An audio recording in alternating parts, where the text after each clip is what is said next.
In the hill country, the land is often terraced for cultivation. Here and in the valleys, good crops of rice, maize, sugarcane and tobacco are grown.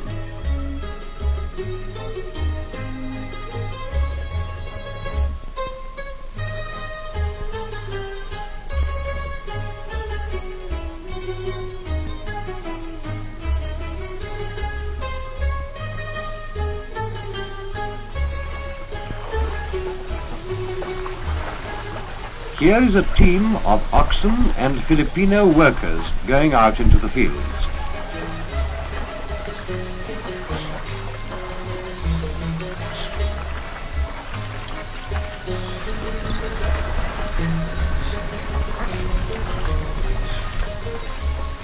The Filipinos, who are a Malay people mixed with Chinese and Spanish stock, are intelligent and industrious, adaptable and clever with their hands. More than half the population can read and write. During the last war, the islanders suffered heavily from bomb damage and invasion. Only now, with international help, are they recovering from it. There is only one big city, Manila, until recently the capital. It is a considerable seaport and commercial center with a population of about 500,000. Quezon, the new capital, is nearby. Apart from these, the people live mostly in small towns and villages, often accessible only by water.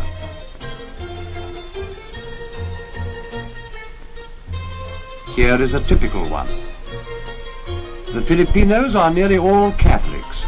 For centuries, the islands belonged to Spain. Indeed, their name derives from the Spanish king, Philip II.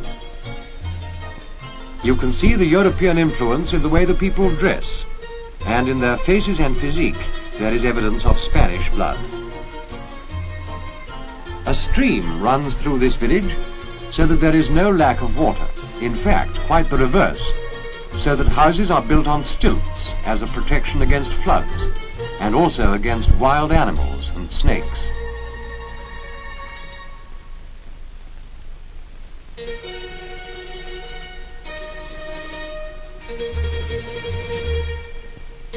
There are great tracts of forest in these islands, and forestry is one of the biggest industries, still in process of being developed.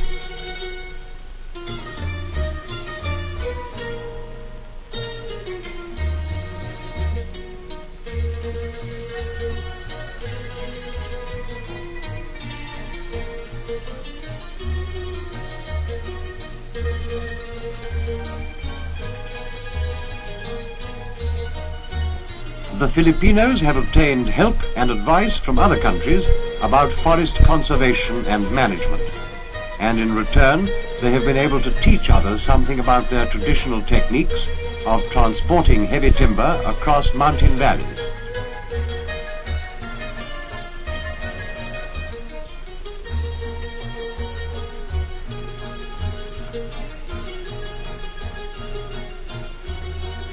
With such a wealth of timber, it is not surprising that paper making from wood pulp is another developing industry.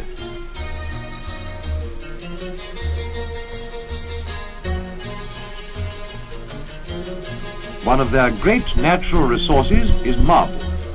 Outcrops of natural rock are found in many places, and the marble is quarried for building and other purposes. This is another considerable industry.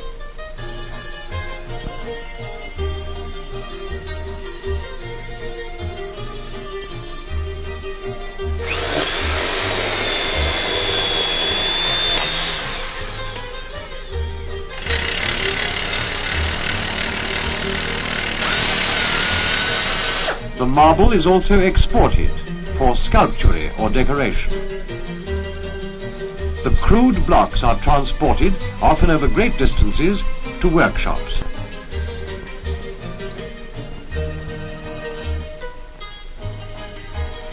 Here the stone is cut by machine and then polished to bring out the beauty of pattern and grain.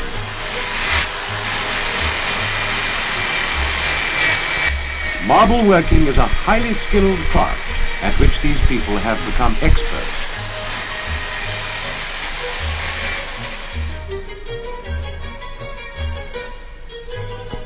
A traditional industry is the making of fine cotton textiles. Weaving and spinning by hand are age-old village crafts, and these are still carried on.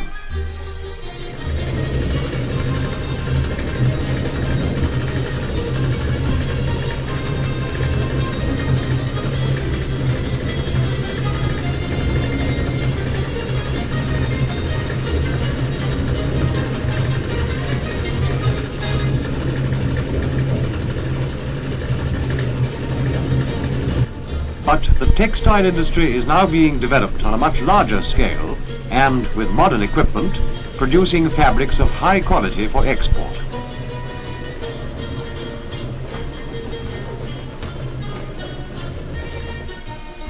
Another traditional village craft that is being developed into a modern industry is pottery.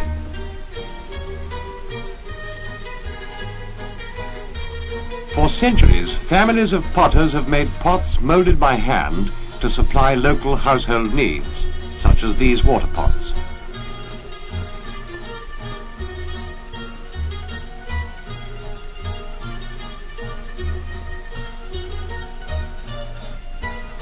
The clay vessels are fired in open straw kilns.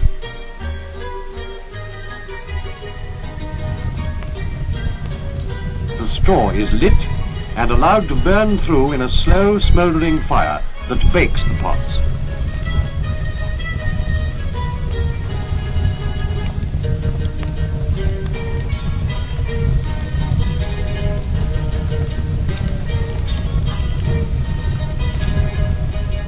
Latterly, however, foreign technicians have been introduced to teach the Filipino workers the use of the wheel and other improved techniques, with the result that in this field also an export market is being built up.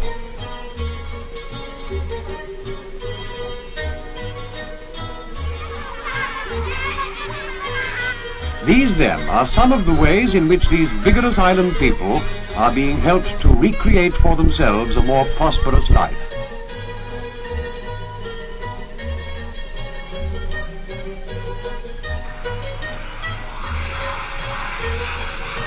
More than anything, they have been quick to grasp the possibilities for them of the aeroplane, which has largely solved the problem of transport and communication for these scattered and inaccessible islands.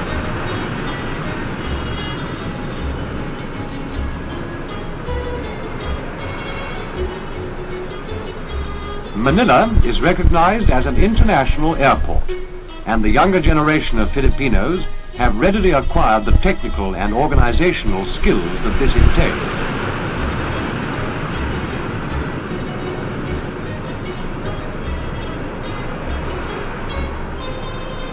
Thanks to the air, the Philippines are no longer cut off from each other and from the rest of the modern world.